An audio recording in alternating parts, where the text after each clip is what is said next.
cannot swim. You would have let me drown. No. When Captain Fraser arrived, I was just about to die. Stop! No more lies! Charlotte was right, you were never out there to her. Were you? Hey everyone, we finally arrived to the last 6-7 minutes of episode 4 of season 2. These last few scenes are really important to talk about in my opinion, and I didn't want to skip them over, but we finally arrived to the end of this episode. We continued the conversation between Allison, Harder, and Fraser. The way that Harder continued to lie to Allison right to her face, it just showed his true character. He continued to lie to her. You might wonder what kind of husband he would have been to Allison. So it's really good that she caught his lies right now. Was he? It's not my place to say. Was any of it true? Fraser really didn't want to get involved in this triangle situation, but he did. To try to protect Allison, when she looked over to Fraser to expect for him to answer her question, she was asking for Fraser to be there as support and as a friend, and he never really answered her question. He did say it was not his place to say. I agree with him, but on the other hand, technically Fraser and Allison were becoming friends, and she's just feeling betrayed. My feelings for you are true. You are nothing but a coward. And I'm nothing but a fool. Harder is not giving up. He is trying to win Allison's heart, tries to redeem himself, tries to make himself not look too bad in front of Fraser and Allison. Are his feelings for her true? I don't think so, because he had been lying to her since the very beginning. If he didn't lie to her since the very beginning, that would have showed that he cared for her. Since he been lying since the very beginning, it just showed that he doesn't care about her and her heart and the possibility that he might end up hurting her down the road, and he already is in this conversation. It's very stupid, I would say. He is not admitting, he is not humbling himself. He's not really a true gentleman in this conversation. It just showed his true colors, and I'm glad that Allison found out right now in this scene. She's very upset with him. You can tell she's very disappointed in him, very heartbroken. This might have been her first real actual relationship, and having a broken heart from your first relationship, a first breakup, it's very tough to go through. And you knew, and you said nothing.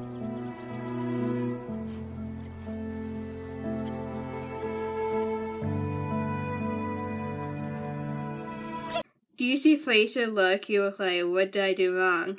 I don't blame Fraser and Allison 100%. It's a really tricky situation.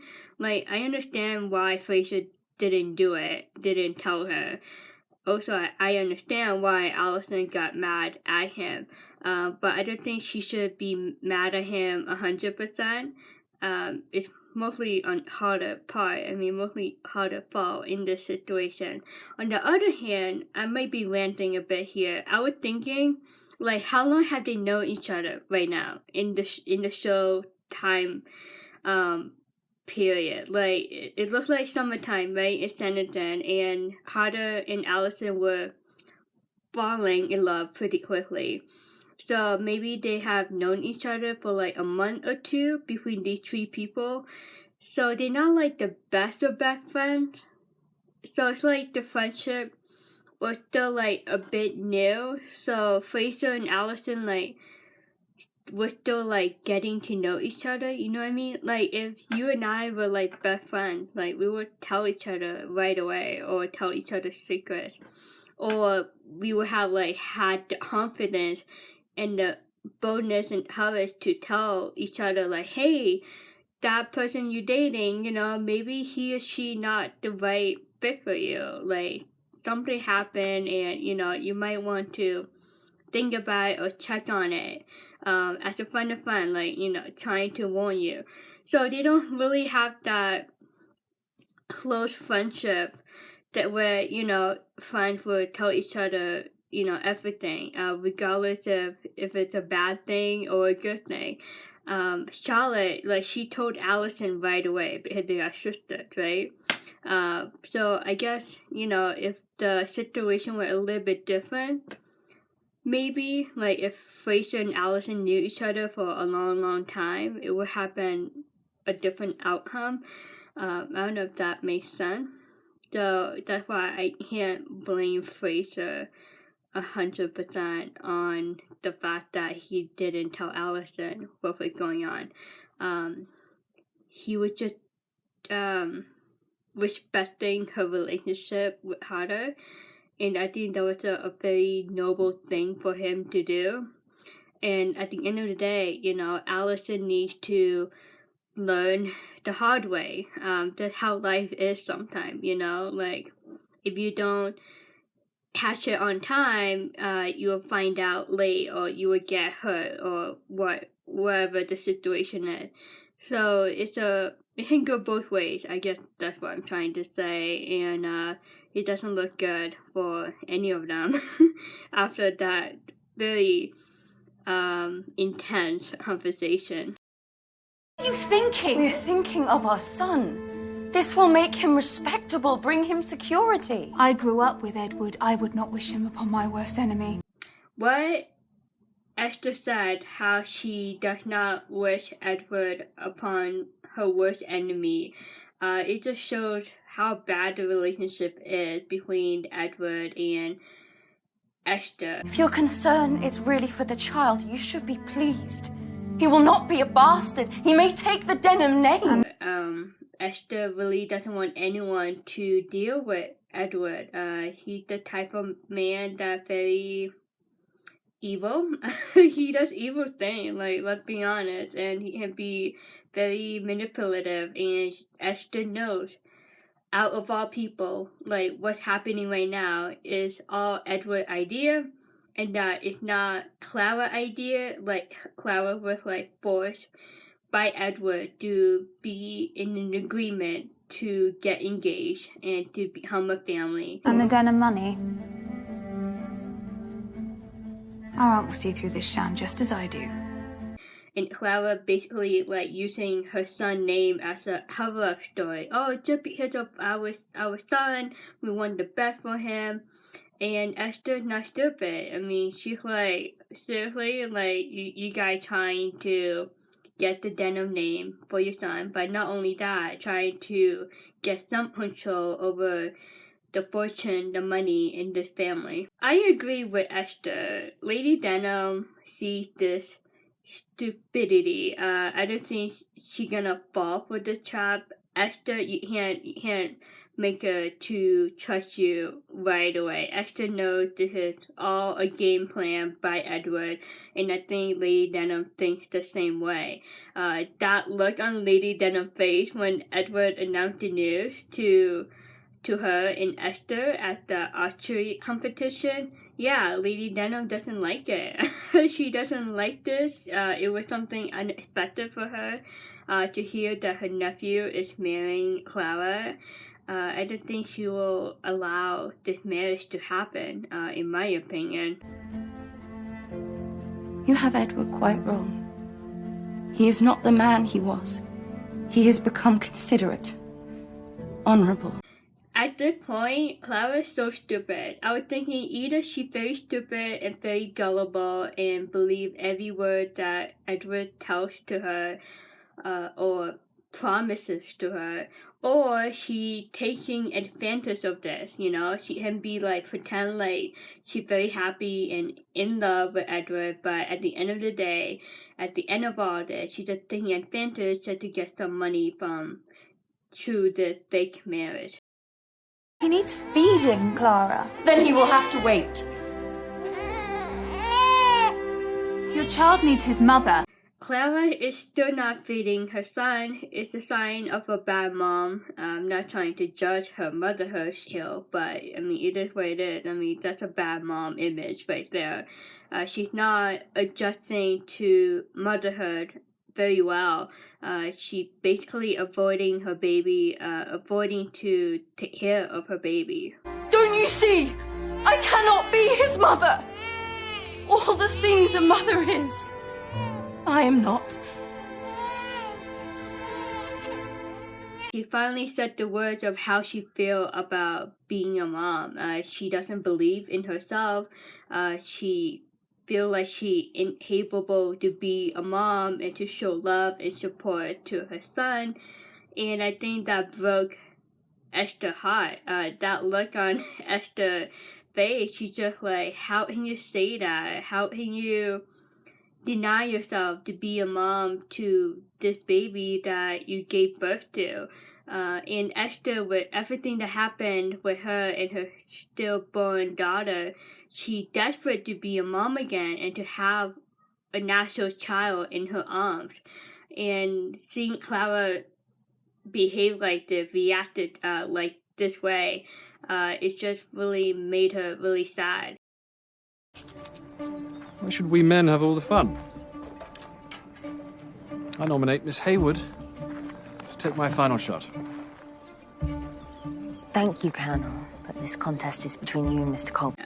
Leonard did it on purpose, and he definitely did it on purpose when he nominated Charlotte. Like, he could have picked any other ladies that were watching the game, and he is really bothered Mr. Heybourne, and he's like, great, here we go again. The triangle situation, Charlotte being in the middle of these two guys.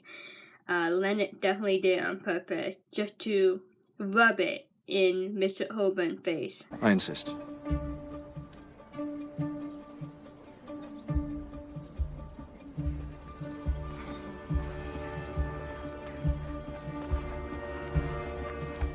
At first, Charlotte glanced over to Mr. Heybourne. I think it was a way of her to try to signal to him, like, she's not going to do it just out of respect for these two men, and she doesn't want to, like, get involved and be in the middle of these two guys. But also, like, if she did do it, like, she didn't want Mr. Heybourne to think that it was something for her to offend him in any way or embarrass him. But Colonel insisted for Charlotte to participate, and this is a public event. Everyone is staring at them, and of course Charlotte doesn't want to make a scene, so she respectfully accepted the offer to participate in this game.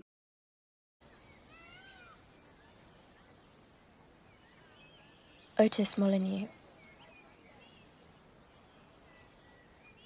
That is who I dreamed of last night. I really thought, like, my first thought when I first watched this episode for the first time, I really thought that she dreamed of Lockhart, but she dreamed of Otis, and she finally admitted that to Lockhart in this scene. That's a confirmation that she trusts him and that she opening up a bit more to him.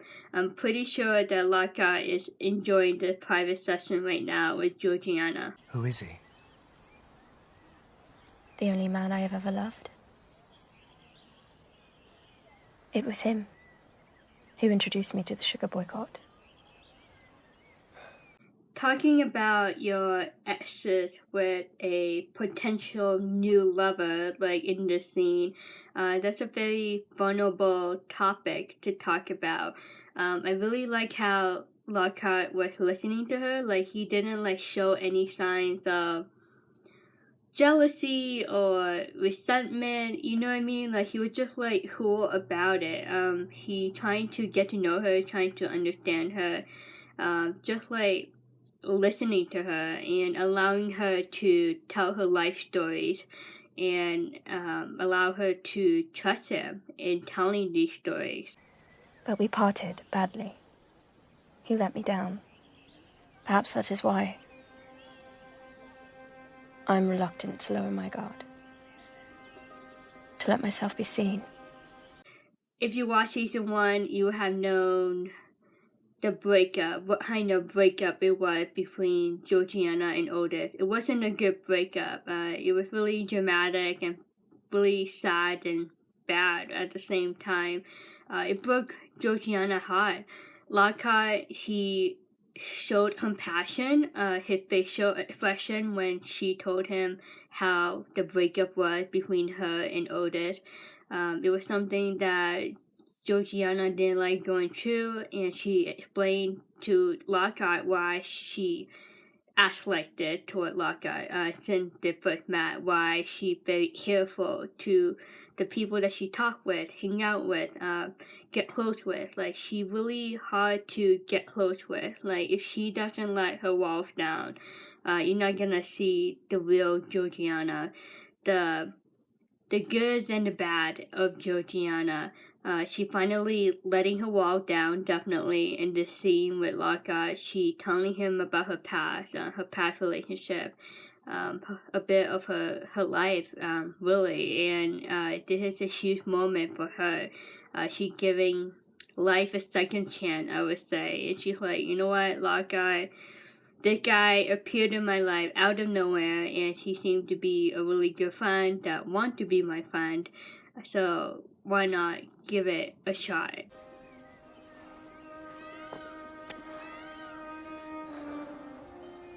So why do you still dream of him?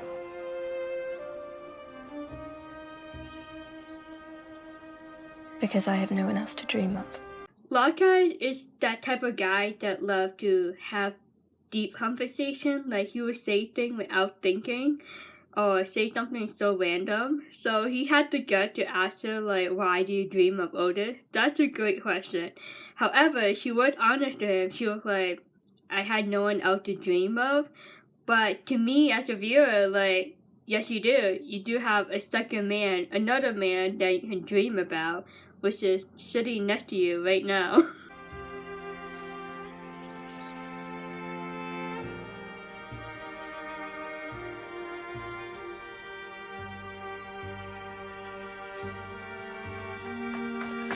He went for her hand. He brushed a curl of her hair away from her eyes. They were about to lean in, like, to actually kiss each other, and of course, the chaperone interrupted their intimate moment.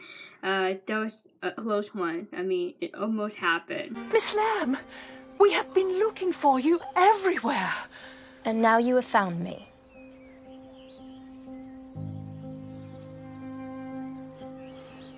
Mary doesn't like this at all. She had this, like, motherly instinct, like something about Lockhart doesn't sit right with her.